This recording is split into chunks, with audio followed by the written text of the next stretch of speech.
So welcome to our third and final seminar in our series of 3 virtual seminars this term by the Yale Global Initiative on Climate Change and Public Health Ethics. My name is Laura Bothwell and I'll be moderating today. This is a session that will be recorded and will have approximately 15 to 20 minutes for Q&A at the end. It's an incredible privilege to introduce Bruce Jennings, Adjunct Associate Professor of Health Policy at Vanderbilt University School of Medicine. Bruce is also the Senior Advisor and Fellow at the Hastings Center, where he served from 1991 through 1999 as Executive Director. Those of you familiar with the field of bioethics know that this is the premier ethics center in the United States. Bruce has been active in the development of the field of public health ethics and taught one of the first courses on this subject in the United States here at the Yale School of Public Health from 1995 to 2014. From 2003 to 2009, he served as a member of the chair of the Ethics Advisory Committee at the Centers for Disease Control and Prevention. From 2017 to 2019, he was the chair of the American Public Health Association Task Force, charged with writing a new code of ethics for public health, which was officially adopted in 2019. In 2020, he received the Distinguished Career Award from the American Public Health Association for his work in developing the field of public health ethics. A political scientist by training, Mr. Jennings has written and edited 29 books and has published numerous articles on bioethics and public policy issues. So it is an incredible privilege to host here today one of the leading foundational thinkers in developing the field of public health ethics, and we're in store for a really brilliant talk. Thank you. Thank you very much, Laura. Thanks everybody for coming today. My topic is rediscovering freedom and rights in a climate-changed world. And my procedure is going to be a little unorthodox. I'm going to start pretty simply and basically with a couple of frames for thinking about how to discuss and perhaps resolve this question of redefining liberty. I use the word liberty interchangeably with freedom, and also I include rights, and so I'm talking about a kind of bundle of things. It's possible to make important distinctions among those 3 terms, but for the purposes of today, I'm going to kind of treat them together. So I'm going to start with a few quotations about the idea of what happens when a culture and a society loses its ability to think about concepts and values and norms that had been essential and integral to that culture in the past. And then I'm going to give you a kind of a brief look at the development of discourse within liberalism in the modern period concerning the importance and value of freedom and a little pushback against it within a liberal kind of context. Then I'm going to get rid of the slides and the quotations. I'm going to let you just read them yourselves silently. I won't read them out loud, but I just want to give you a flavor of the content, but also the nature of the discourse, the language, the metaphors that are used to understand and embrace freedom. So I begin with 2 frames within which we can pursue our analysis of the normative role of freedom and rights in the social orders of climate change societies in the 21st century. Will we learn how to think and talk about freedom in new ways? Or will the concept, the norm, even the word, become increasingly distant from us? We must rethink freedom and rights today in the face of mounting evidence of instability and change in Earth systems and the need to limit current patterns of the extraction and appropriation of natural resources and greenhouse gas emissions so that we can stay within safe operating margins. To minimize disruption in those biogeophysical systems. We must think through the meaning of freedom and rights. The extent to which we need to or will have the cognitive ability to think beyond them remains to be seen. The first frame, and here I'm going to go now to share this couple of slides with you.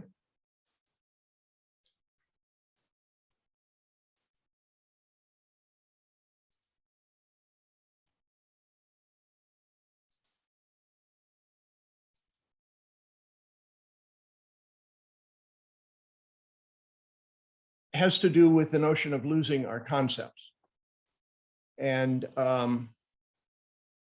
I have quotations here from Jonathan Lear, Cora Diamond, and John Berger, all well-known and influential philosophers, social scientists, and humanists. And I highlighted in yellow in these quotations sort of some of the key phrases and words.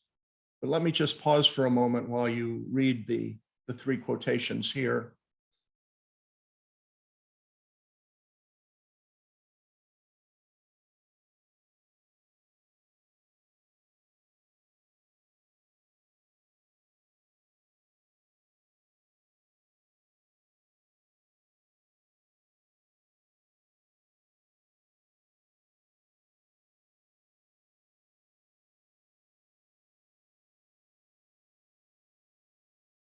So basically, the idea expressed in different ways by each of these thinkers is that some change has been forced upon us so that the prior experiences that we've had in our lives don't seem to show us pathways for dealing with the present experiences that we're having and the future experiences that we're likely to have, and that corresponding with the experiential level, at the conceptual cognitive level, we find that the vocabularies we have available for us to arguing and thinking and deciding and deliberating about our problems don't seem to have the meanings, the range of meaning, the power necessary to meet our needs for that purpose. Hence, the first frame, is this happening? Will this be happening to us as climate change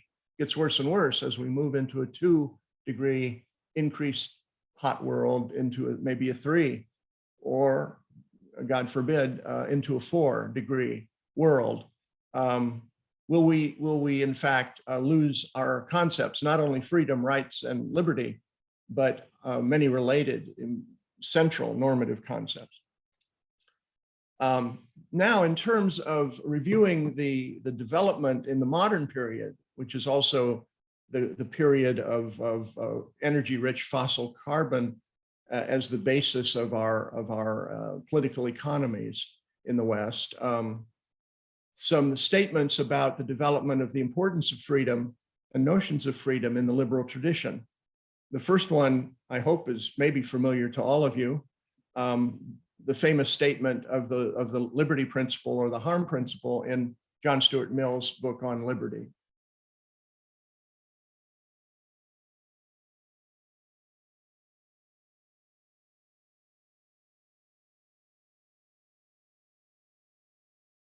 And then we turn to a 20th century interpreter of Mill, a great reader of Mill, and a rearticulator in a powerful way, I think, of this is sort of essentially Millian idea of liberty, Isaiah Berlin.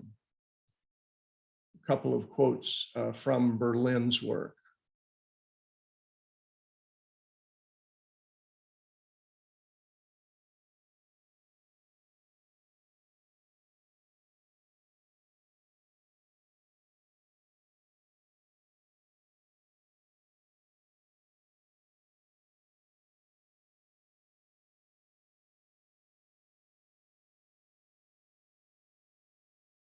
So as you can see, in Berlin's formulations, unlike explicitly in Mill, although this has been a bone of contention among Mill scholars for a long time, Mill was a utilitarian, basically, and he said that the argument for liberty he's making is really justified by a larger utilitarian ethic.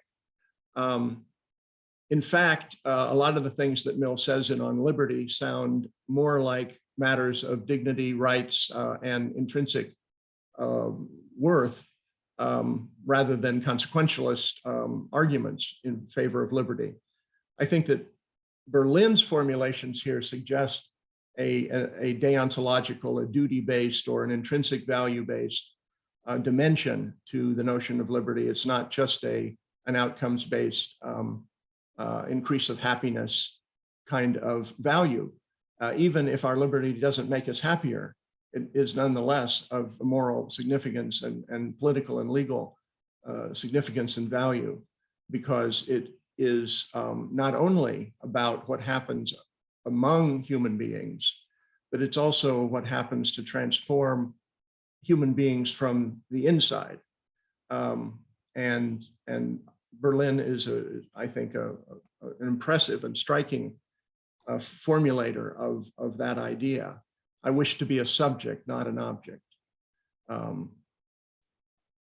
wish to be moved by reasons and purposes which are my own, not by causes that affect me from the outside. Now, here's another and final quote, trying to give you a snapshot of the liberal tradition of discourse on freedom.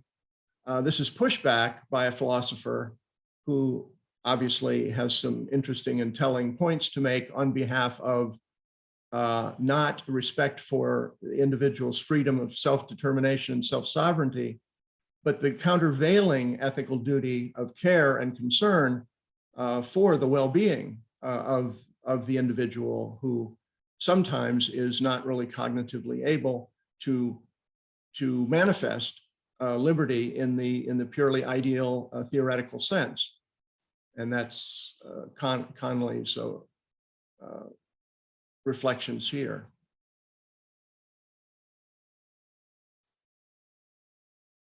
So what interests me about this particular passage is that it suggests to us a notion that is going to be increasingly important as we go along, namely the idea that in order to defend and respect liberty, we may inadvertently and unintentionally be undermining it in certain social and environmental contexts anyway. Okay, so that's our slides. Now let me turn, if I may, to presenting a kind of argument that takes off from considerations such as these.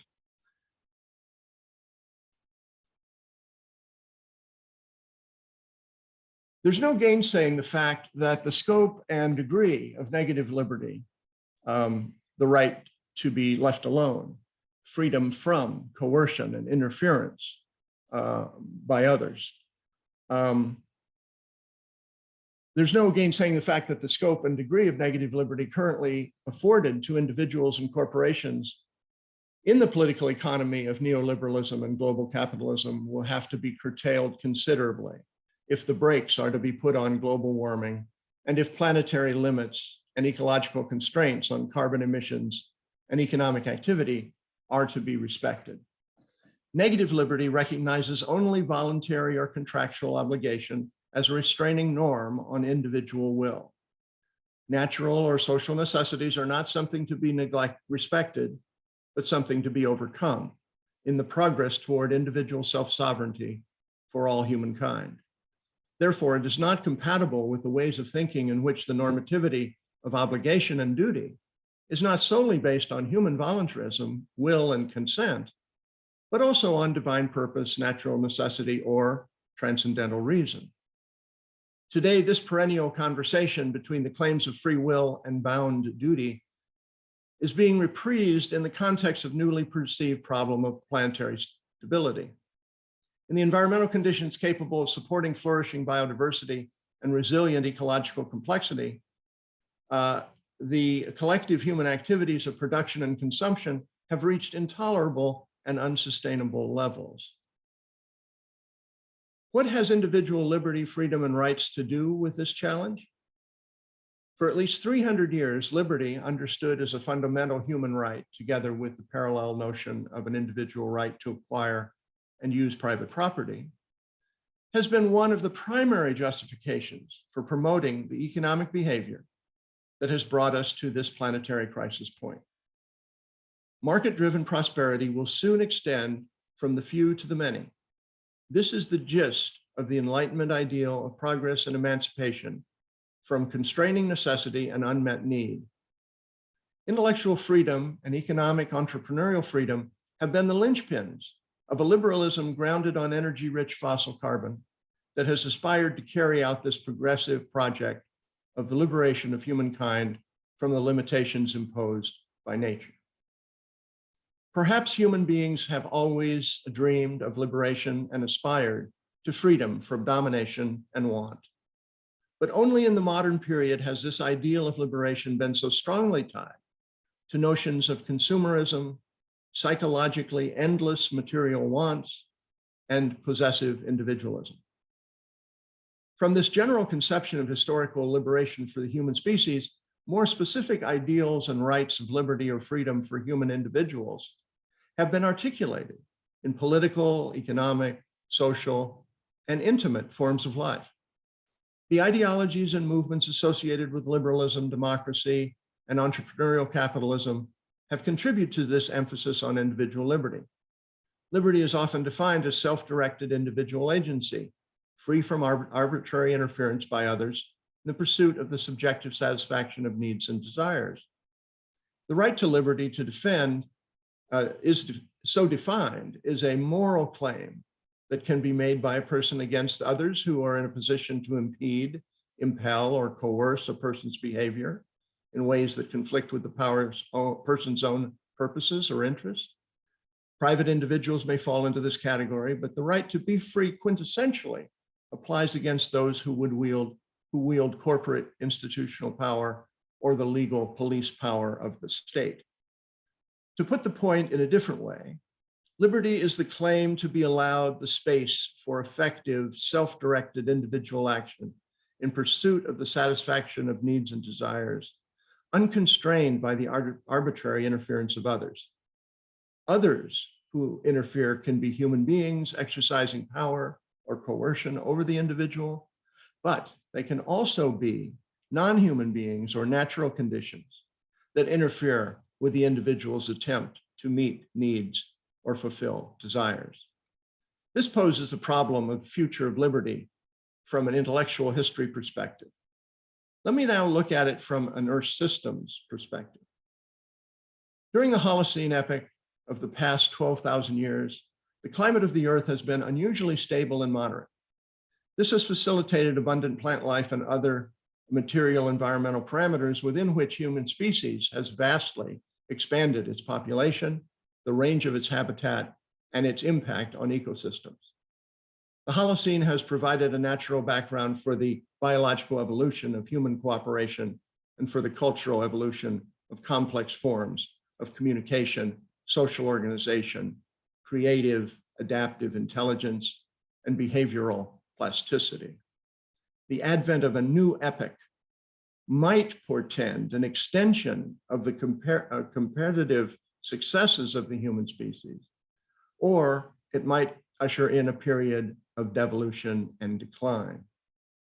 Human activity, which has always been biologically and ecologically symbiotic with other species, is now deleteriously transforming organic and biophysical systems on a planetary scale. Radical biodiversity loss and climate change are primary examples. These measurable, significant, and enduring anthropogenic effects are due primarily to the development of energy-rich fossil carbon, new chemical and biological technologies, and complex forms of economic activity that have led to exponential growth in the human planetary footprint. Though feats of engineering, technology, and social organization, it has become possible for human beings to exercise control over the material conditions of their lives. During the last 200 years, at least, the arc of human history has been a movement from circumstances of natural necessity to those of increasing cultural agency and freedom, human, social, and even individual choice and control. This has been an uneven development, to be sure, but in the 21st century, it has spread quite widely across nations and peoples around the world. As noted above, in the interpretation coming out of the liberal tradition of discourse, the idea of liberty has historically been associated with an atomistic, individualistic conception of the self, and with a form of agency that involves the exercise of extractive power in the interactions between self and others, and between human beings collectively and the natural world.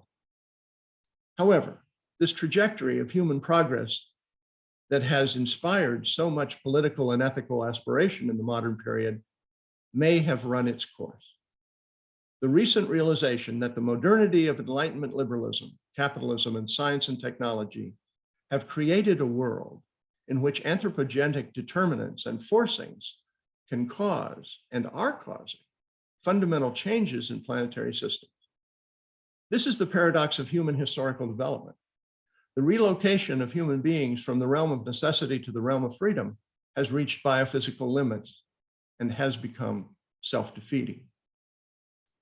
If the material constraints on reasonable human agency impinge on the cultural historical narrative of human liberation, political and ethical principles and ideals must be rethought in theory and enacted in new ways in practice. The unrelenting and accelerating growth of anthropogenic interventions in biological and geophysical systems has ceased to be the foundation for the flourishing of human life, and has become the principal threat to the continuing prosperity and well-being of our species. Scientists have identified 9 essential planetary systems and proposed boundary limits on human activities so that we will not undermine those systems upon which human societies and culture depends.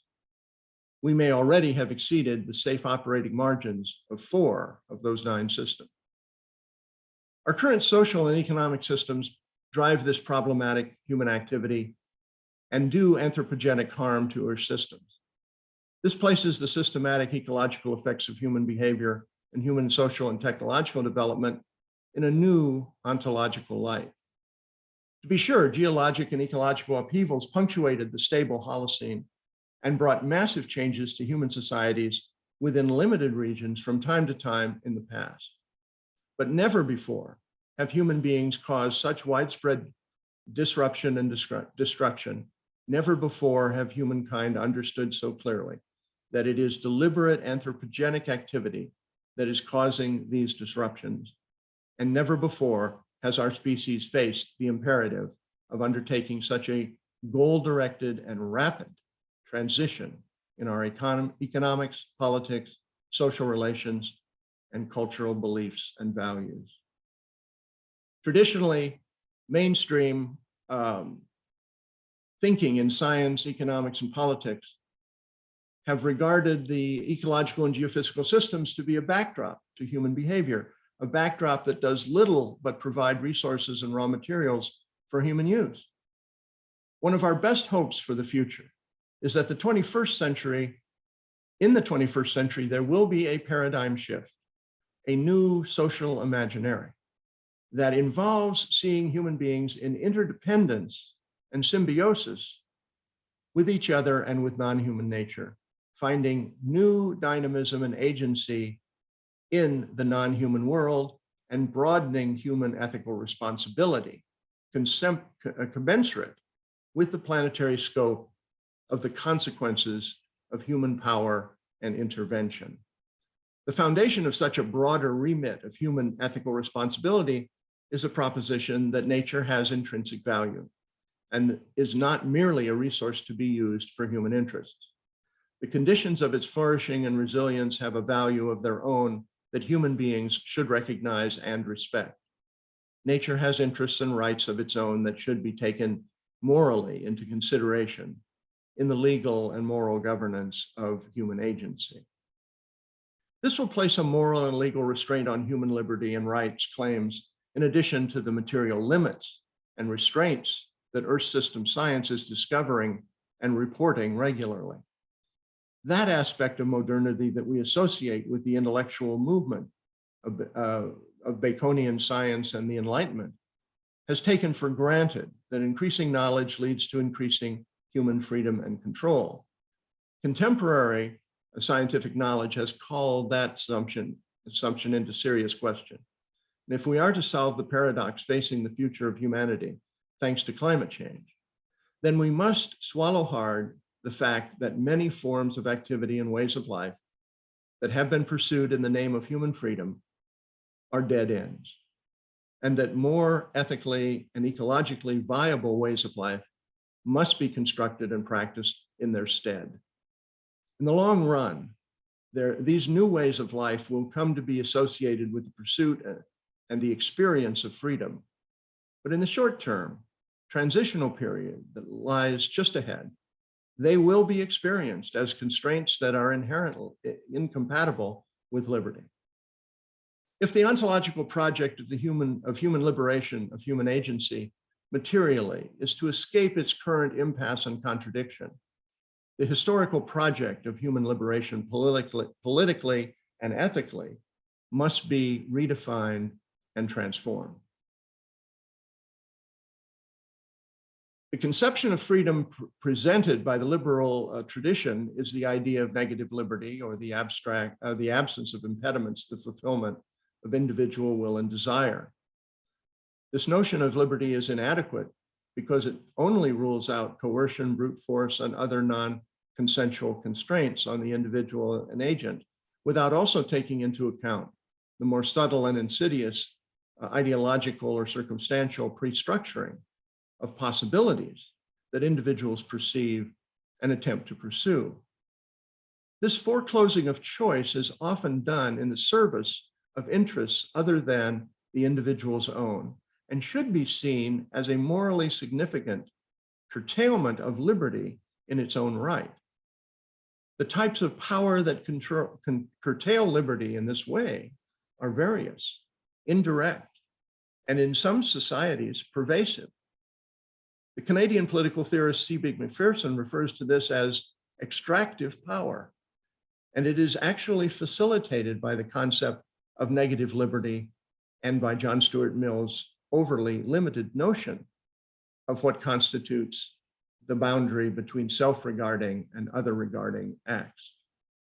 These considerations suggest that what an adequate concept of liberty requires is not non-interference in a narrow sense, but a form of life within institutional activities and power relationships that afford each person what McPherson calls immunity from the extractive power of others, or counter-extractive liberty.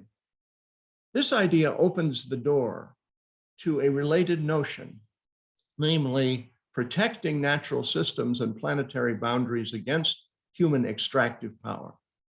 The notion of freedom as a condition in which the domination and undue manipulation of wealth and labor are absent is a notion that could bring the agenda of social justice together with Anthropocene environmental justice and responsibility.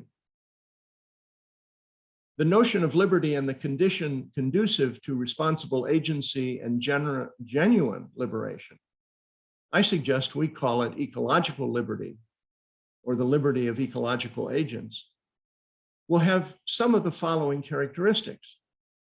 Ecological liberty is freedom through practices of right recognition of others, through transactions, ties, agreements, communities, caring, and sharing.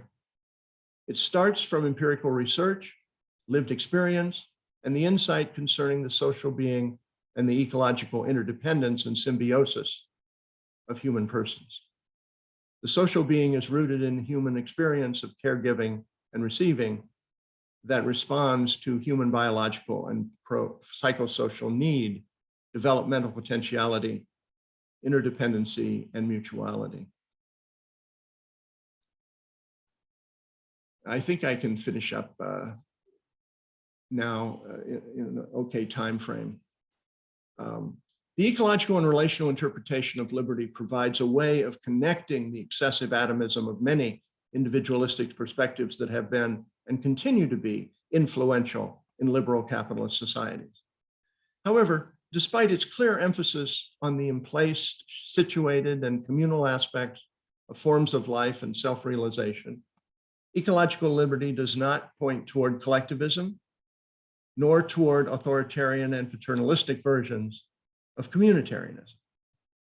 Ecological theories of liberty tend to favor normative conditions like equal respect and membership and voice and participation, which these theories see as inherently bound up with the concept of liberty, not as competing values or principles that need to be prioritized or traded off against one another in the fashion of mainstream economic thought. The question is how to create a social order and forms of life in which liberty and other cognate norms, such as care, mutuality, and solidarity, can become mutually constitutive of one another. A society of free individual agency in this sense stands as a clear critical negation to social orders and arrangements reliant on domination, exploitation, coercion, violence, seduction, or duplicity, each of which effectively reduces human beings from the conditions of subjects, in Berlin's words, to the condition of objects. Neither in relationship with other subjects or when using natural objects is extractive power ethically justified, nor are human beings completely at liberty to do what they will. Ecological freedom cannot exist within the context of unjust structures of vastly unequal power, wealth, social opportunity, health, and psychological integrity, any more than effective human economic activity can exist amid the degradation and breakdown of geophysical and bioenergetic systems. This provides a criterion for evaluating which types of transactions and interactions are to be nurtured, facilitated, and promoted by common rules and public policy, and which are to be discouraged or prohibited. The notion of parity, of social membership and participation points to the communal or ecological dimension of the idea of relationship that informs a relational account of liberty. Thank you very much.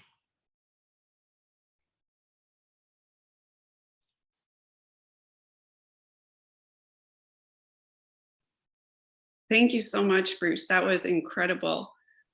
We have some questions that have come up in advance, and I'd like to start by giving voice to these. And I think you're the perfect person to answer this question. How do you stay positive in light of the negative trajectory of our planet? Well, you'd shared that question with me earlier, and I've given it some thought. The real thrust of the argument I'm trying to sketch here is, I think, quite hopeful. I'm not sure. I'm not so much on optimism versus pessimism. I'm sort of more on hope versus despair. But I think my argument is a hopeful one. I'm saying we don't have to abandon, and we should not let ourselves get in a situation where the abandonment will be forced upon us to lose the concept of liberty.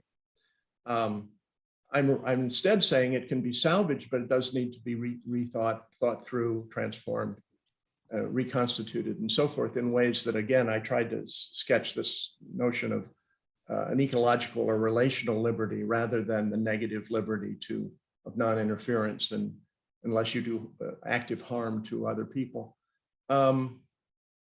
So I think it's an optimistic argument, as long as I believe that it is possible for us culturally to develop a new social imaginary that will be helpful in promoting climate action.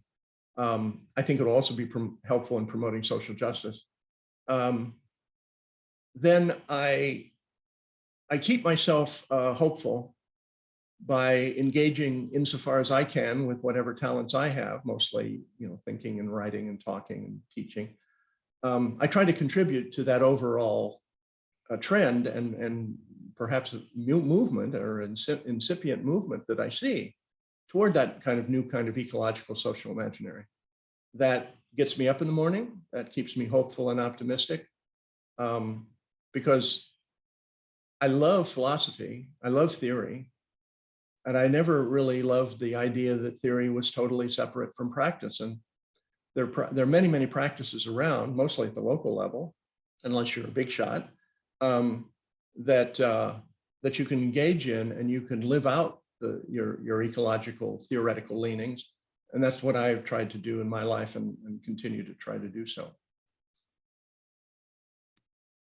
Thank you. The value of generativity. The next question is, what are the implications of exponentially rising sea levels for public health in the post-Columbian coastal city? So I think this is tying into your historical trajectory of humanity as well, and the implications of that. Well, sea level rise is, of course, one of the demonstrable and proven aspects of climate change and global warming in the future. The temperatures of the seas, change currents, and the melting of polar ice, of course, rises, leads us to the level of the seas to rise. So it affects, the sea is a part of the land, is a part of the atmosphere. It is I use this kind of professional disciplinary phrase, geophysical systems. That's what it means. I mean, they're all there. The sea level rise is one very important phenomenon. I think it, as I understand it, it's disastrous, and we're going to have to really change our land use planning and laws and buildings, and move back. We have, I don't know what the percentage is. Some of you probably do know, but a very large percentage of our economic productivity and everything is built along coastlines. And many of the great cities of the world are port cities. They're all very vulnerable to this kind of thing, and it will be extremely disruptive. One of the most disruptive things, and it will lead to climate migration, and all of the epidemiological, political, and social disruption that brings with it. So I'm not quite sure what the author was specifically wanting to target, and what the questioner was specifically wanting to target in terms of sea level rise in particular areas. But and so I'm not able to respond to that part of the question. But this is my general sense, is that this is all part of a interconnected web of vulnerabilities, and will trigger many other things other than just flooding of existing areas.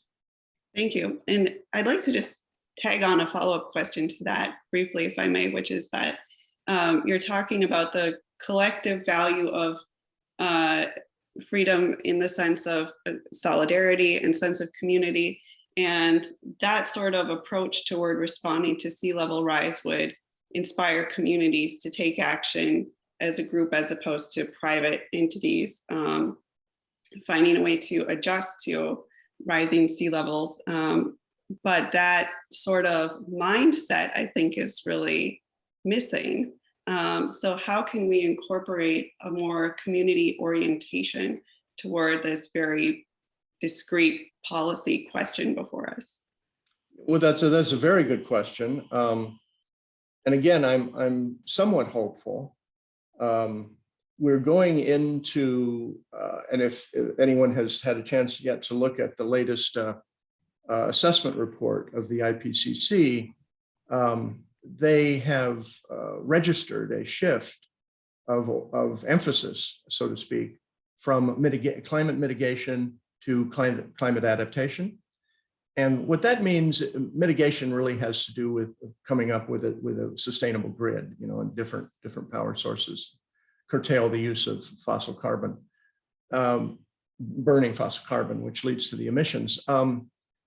Adaptation is a much broader thing. And one of the things that it involves biodiversity, it involves land use planning, it involves zoning, a lot of things that affect the syndrome right now of sort of flooding and then rebuilding in the same spot kind of approach to this. And some cities, Boston, I think, is an example, has a robust environmental planning apparatus and have designated that certain areas around the bay and so forth are simply not going to be developed with new things that would be vulnerable to sea level rise. Other cities that are extremely vulnerable, like Miami, have been slower to have uptake on this kind of response, unfortunately. There is this sort of attitude, eat, drink, and be merry, tomorrow we'll die. Who cares? Kind of approach in some places. But adaptation planning can be a vehicle for broader participatory civic consciousness. And I hope that it does and interlocks with many other kinds of local activities and then bubbles up from local levels to higher levels. One of the things about sea level rise as a manifest patent danger is that the major cities of the world know it because they're right beside it. And they are networks now of cities transcending nation states that are active and I think are making some impact on climate policies around the world. Well, the national government, such as ours in the United States, is pretty much paralyzed or at least dragging its feet. So, cities need to be a unit of analysis here, I think, in the future of our understanding of climate politics.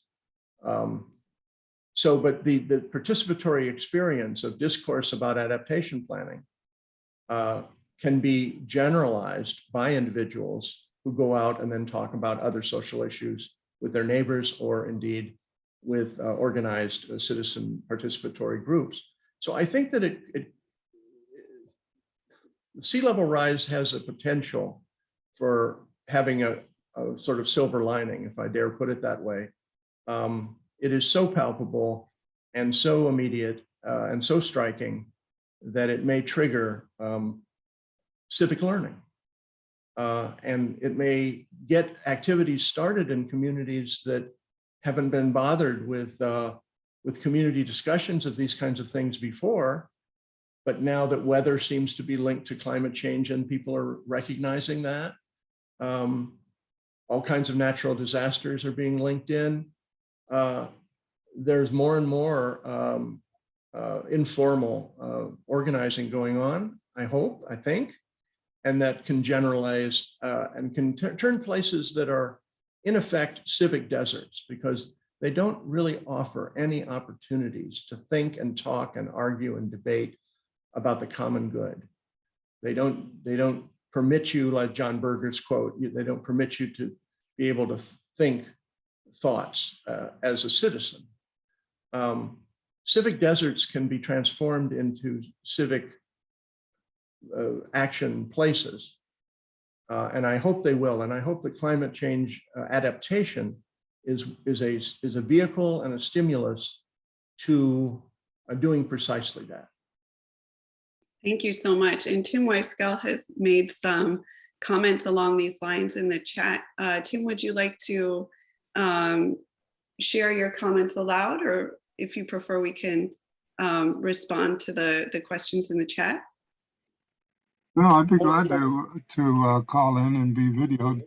I mean, I can enable the video too, but it might be more useful actually to share a screen. I don't know. I'm not terribly photogenic, so it's not any advantage to see me in the video. But either way, I mean, I can either enable the thing and start from my office here, or we can share screens and some data, whatever you wish. Why don't you go ahead now with, if you can just share your first question. Okay, well, the first question I had was on the public health implications of escalating, as you know, escalating sea level rise. That is, it's an exponential process, not a linear one. The result is that it looks gradual for a long time. And then since the doubling rate doesn't have to be very much, it takes off in an exponential curve very quickly. everywhere simultaneously. That is, this is sea level rise. So sea level rise is going to be felt individually, but there are more than 400 cities in America that are going to be underwater by the middle of the next century, not this century, but the next century. And that means that everyone, as they come to become aware of this gradually, is going to start trying to spend money to keep cities where they are, not to migrate the cities, but to build seawalls and other kind of hopeless technological solutions to an ecological problem. The problem is that this is going to be happening everywhere and most dramatically in the poorest parts of the world first. And so the ratio between those who can respond and those who are absolutely helpless is going to be radically skewed, shall we say. Billions are going to be spent and have been spent already to build seawalls in New Orleans, for example. A totally geologically idiotic proposition because New Orleans is on an estuary and a alluvial fan that is basically sinking in any case. So no matter how high you try to build and how fast you try to construct, and they spent about $14 billion doing exactly what Boston has done, spending $14 billion trying to do the big dig in Boston. The big dig is a big mistake, and it's recognized by geologists to be a rather tragic mistake because all you need for an underground tunnel to be totally useless is for one end of it to start flooding, which it already does now at high tide. In New Orleans, you are dealing with sea level rise as if it were storm surge. Now, that's a fundamental misplaced metaphor. Sea level rise has aspects in severe weather storm surges, but it's not the equivalent of that. Now, the trouble is that both of those systems are being doubled and tripled in investments in third world cities, where the consequences are going to be much greater.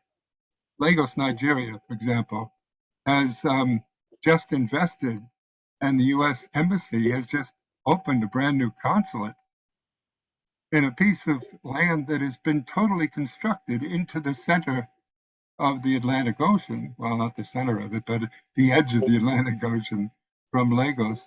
And it's going to be underwater within 70 years. Right? They spent $550 million on this one structure. Right? And they're encouraging other Nigerian billionaires from the oil boom there, which is becoming more of a boom since we can't get our oil from Russia.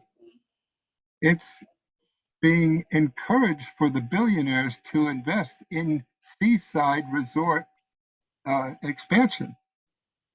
You can see what's going to happen to the whole continent of Africa. It's the only continent besides Australia that's entirely encircled by water, with the exception of Antarctica. And the fact is that what goes on in Antarctica is going to affect Africa and every other coastal region, which has had cities put in place since 1492 on the premise that sea level was stable. Well, the ice is flowing into the ocean in Antarctica on a scale that's going to be irreversible and uncomprehending on the part of those coastal populations that have been marginalized since 1492. That's a term that's used by demographers. This isn't a statement about their importance. Human societies in every culture, on every continent, and in every linguistic tradition have become marginalized since 1492, simply because they've become attracted to move to the margins of continents because of the prosperity of maritime trade.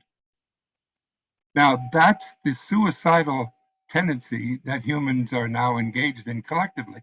This isn't any one party, it isn't any one culture, it isn't any one language. We're moving to the edge of the margins of continents at the same time that sea level is rising. That cannot be and will not be a recipe for social stability. The question is whether we can, as you put it very well, Dr. Jennings, can we devise the intellectual space fast enough realize the collective tragedy that we're going to be having to administer over to not just the next few years, not to just the few decades, but the next several centuries. And what happens is, under stress, humans generally collapse into smaller and smaller units of social cohesion, not expand their units of moral solidarity. So I'm afraid the kind of thing you've underscored is absolutely crucial. There are a few people looking into these things as a kind of system-wide global effort at this point in Africa, and Africa is taking the lead on this because as a continent that's totally surrounded by water, it realizes that it has a water crisis, whether it's running out of drinking water in Cape Town, South Africa, or it's the salinization of the Alexandrian plain so that they can't grow food anymore in Egypt. The continent is besieged by climate change crises. And it's for that reason they're starting to articulate the international issues involved. Thank you very much for a very cogent presentation. I'm afraid it underscores the problem of moral discourse these days, because basically all moral discourse, and I've been engaged in it for 30 years up here at Harvard Divinity School, after having taught anthropology and African history at Yale for 10 years before that. Up here, it's very clear that moral discourse takes the form, as you pointed out, of 19th century utilitarianism. It's the greatest good for the greatest number, and then nobody adds the phrase of human being. The fact is, we can't survive in an anthropocentric ecosystem. Thanks very much. Thank you.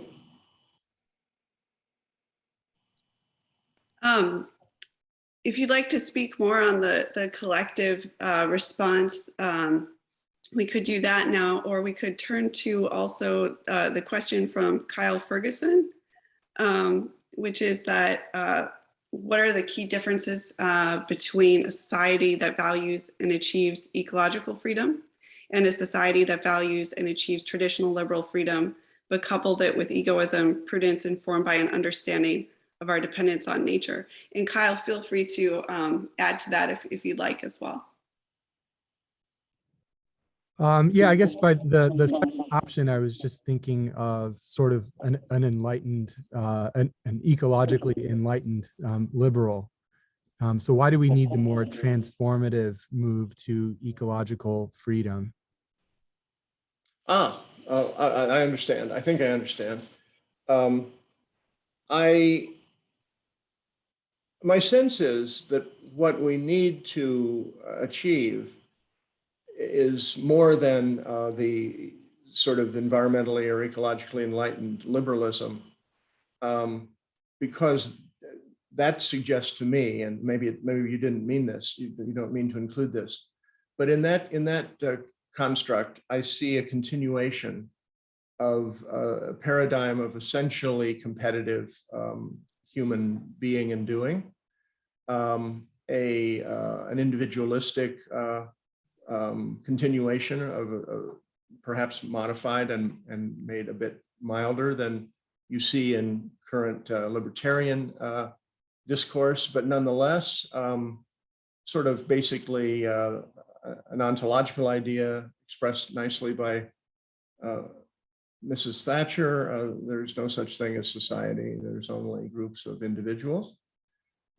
So I think that those other, sort of related notions that surround the liberal tradition, surround liberty and freedom in the liberal tradition, need to be rethought also. And so a kind of John Stuart Mill, who took animal rights seriously, or ecological rights seriously, wouldn't perhaps be enough.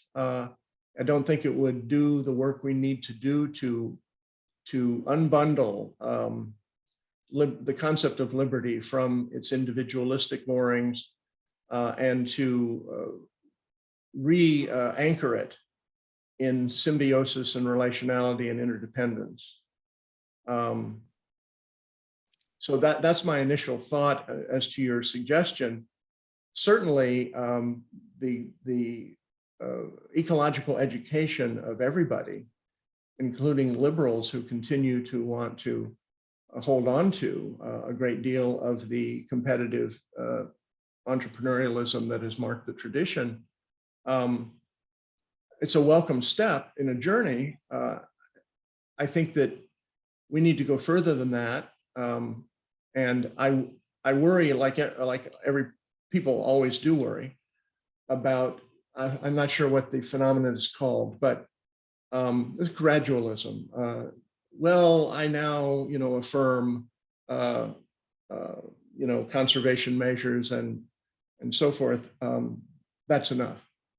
And so I don't want the good to be the enemy of the best, so to speak. I don't want people to think that we're okay now that we've greened up a little bit. I hope people will appreciate what I'm trying to express in words, that we really do face a radical, down to the root kind of dilemma or challenge. And we can't, I think, incrementally adorn the core of the liberal tradition with more ecological and environmental values and get to where I believe we need to go. I don't think it's a bad project. I applaud those who feel that way, but I am pessimistic in this regard. I don't think that kind of ideological adjustment will be enough. All right, thank you.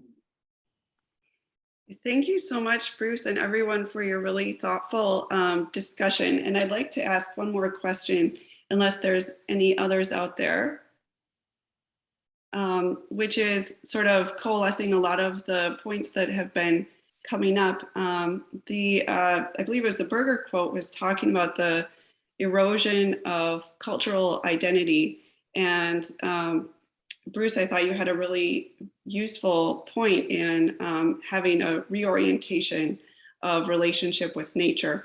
And I'm wondering if we're thinking about how to collectively shift the way that humans are interacting with the natural world.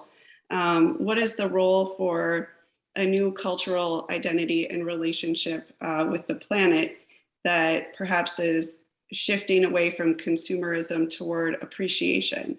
And perhaps where do we see that sort of thing happening today?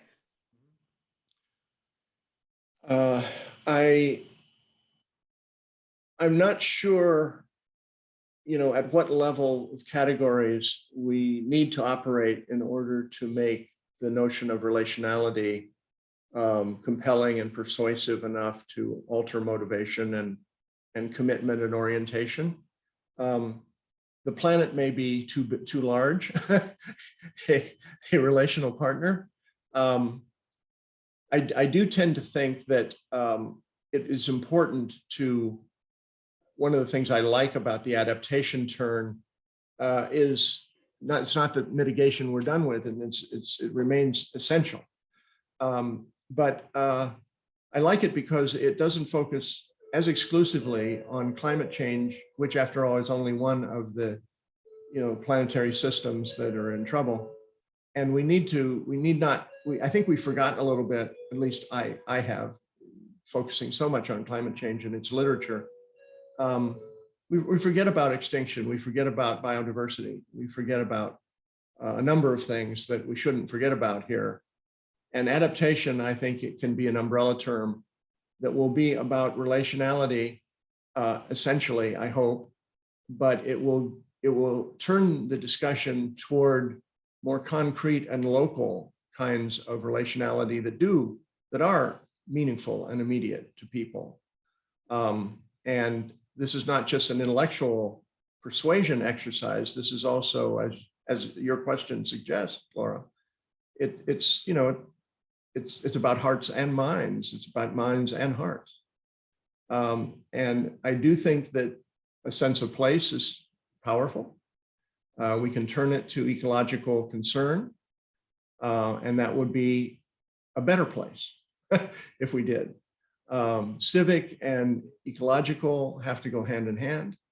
That's why social justice, biodiversity, both on the natural side and the social side, we need to make connections, and we need to see patterns. And as Wendell Berry put it, we need to solve for pattern, not solve for individual problems. So that's a reflection there. I don't know. I'm hopeful that we can go from the ground up here to some extent. I think it's a very big leap for people to have the wherewithal to embrace an entire continent, as our colleague has just reminded us about the situation of Africa, or to take the global eye view of the IPCC. We need those activists.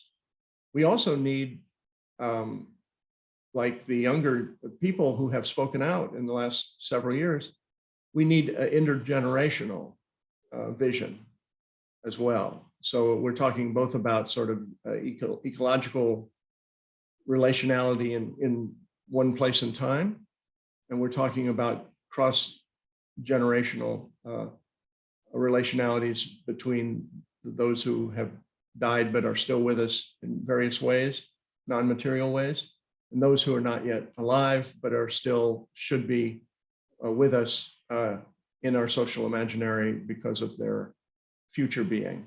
We can learn from the former, and I think we need to take seriously our responsibilities and duties toward the latter. What a beautiful note to end on. Thank you so much, Bruce. This was fantastic. And thank you everyone for contributing and participating and being here. Thank you very much.